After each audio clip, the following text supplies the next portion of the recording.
What is going on, guys? Today I'm coming at you with a little bit different of a video than I usually do. It's kind of a weird one. It's probably going to be a lot shorter, but you know, I was developing this video that is going to be in the upcoming Teching charity live stream. I don't know if he tells people that he's going to be doing this. It's a yearly thing or whatever, but yeah, it's like this thing that's going on pretty soon, and it was a One Piece related video, and while it wasn't exactly the topic, I was working a lot with different inanimate objects eating devil fruits, like how we see in Alabasta and in Enies Lobby that weapons specifically are able to eat devil fruits. Now, why exactly I was talking about that a lot in the video, I will leave up to you guys to speculate. A lot of the people who are more familiar with my channel, who've been here for longer, or in my Discord, probably have a pretty good idea of what my video might be about then. But I'll let you guys figure that out. Maybe, you know, if you're not completely sure, you could check the link in the description, join the Discord. I bet a ton of people on there know exactly what I'm alluding to right now. I'd like to see more of you guys in there. It's fun conversations every day, voice chats and whatnot. Make sure to check the link in the description for the Discord. And so because I was looking at these two examples of objects eating devil fruits, I was thinking, you know, what would be a very good combination of a zone fruit and a weapon? What could be very powerful or at least cool? And I thought, you know, I looked through all the zones, and obviously, okay, the most overpowered one would be a weapon or an inanimate object or whatever eating the human fruit. I mean, I guess the Buddha one could kind of be included on that, but I'm not really sure how exactly that'd work. I would just say, you know, play it safe and take Chopper's fruit. That would obviously be the best because while humans aren't, like, extremely powerful, whatever, you'd become extremely smart. I mean, just look how it worked out with Chopper. It's obviously the best choice, but I wanted to be more creative, come up with something that's not just pretty strong, but very cool as well. So I was looking at all of them, and I kind of had this idea in mind that I wanted to work with a sword. I like swords a lot. They're fun and everything. And then I saw Boa Hancock's sister's fruits. You know, they're both snakes, and the one that particularly stood out to me was the cobra fruit. And I thought, oh, you know, that is a poisonous snake. Well, not poisonous, technically venomous, if you want to be specific. But that would probably be cool, right? Maybe you could use like a sword form kind of thing that would have poison along it. And then I had to be honest with myself and be like, yeah, while it's really cool, I do like swords and whatnot, and coating it with poison would be super sick. But is that really that effective? I mean, that's not even like a particularly creative trick at all. And I thought, what could be a better weapon? And what came to mind for me was Lassou from Alabasta, how he was a combination of a gun with the dog fruit. And you see, the problem there is that the dog isn't really that good, right? Pretty much the only thing that the dog fruit gave him was animation, I guess. Like, he wasn't just a gun, he didn't have to be shot himself. So the dog fruit didn't really give him any perks except that it was intelligent, I suppose.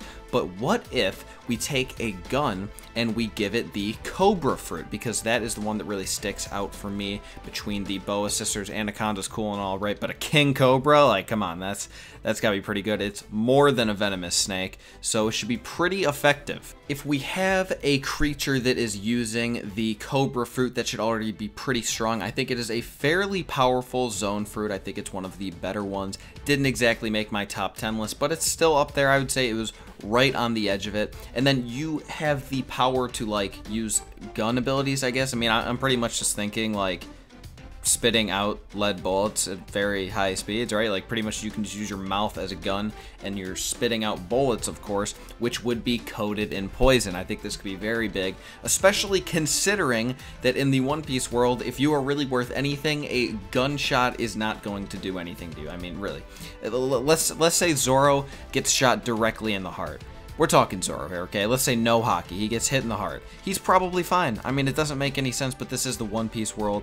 Whitebeard survived for, like, probably almost an hour, at least, I would say, with half of his head blown off, like, over 100 different holes throughout his body. I mean, this is the One Piece world, right? A regular bullet's not going to do too much. I don't even know why the Marines carry those things, but maybe if it was poisoned, it could be significantly more effective. Not to mention, if you factor in the high speeds and just agility of the user of the cobra fruit, I think it would be very effective. I mean, you're going to be moving very fast. You can move your body in crazy patterns that people aren't really going to be prepared for if they've not gone up against this user before, or maybe like in the case of Luffy. I bet Luffy would be pretty good against that because he probably faced like a ton of giant snakes and whatnot during the time skip, so that would be an exception to the rule. Not to mention, there's a pretty good chance that these bullets would just bounce off of him. I don't know, maybe you could like imbue them with hockey or something and then it wouldn't work, but who knows.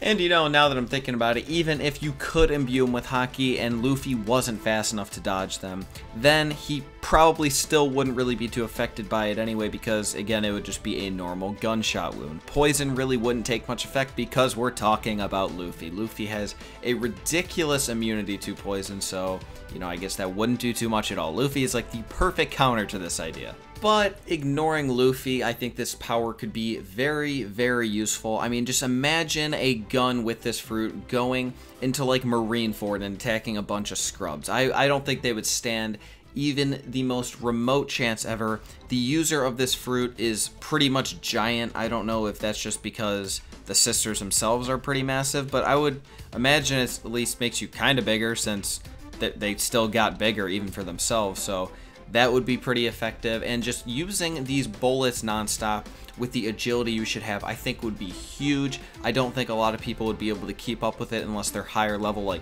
probably hockey users, honestly. Like, I really can't see like Nami handling this. But yeah, I think a gun and the cobra fruit would be a super cool combination. If you guys enjoyed this video, remember to give it a thumbs up and subscribe if you haven't already. Remember to leave me a comment letting me know what you thought about this video. If you enjoyed it, if you'd like to see more combinations that I've come up with. I do have a few in the back of my mind, but I don't know. I thought this was kind of a weird video. Maybe not too many people are going to like it, so just let me know. Maybe you guys do want to see it. I would be more than willing to make more combinations for you. Make sure if you have not already to check the description for the Discord sign up. It's super easy. I don't even think you really need an email or anything.